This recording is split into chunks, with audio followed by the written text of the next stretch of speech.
إذا الشمس كورت وإذا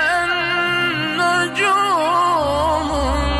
انكدرت وإذا الجبال سيرت وإذا العشار عطلت وإذا الوحوش حشرت وإذا البحار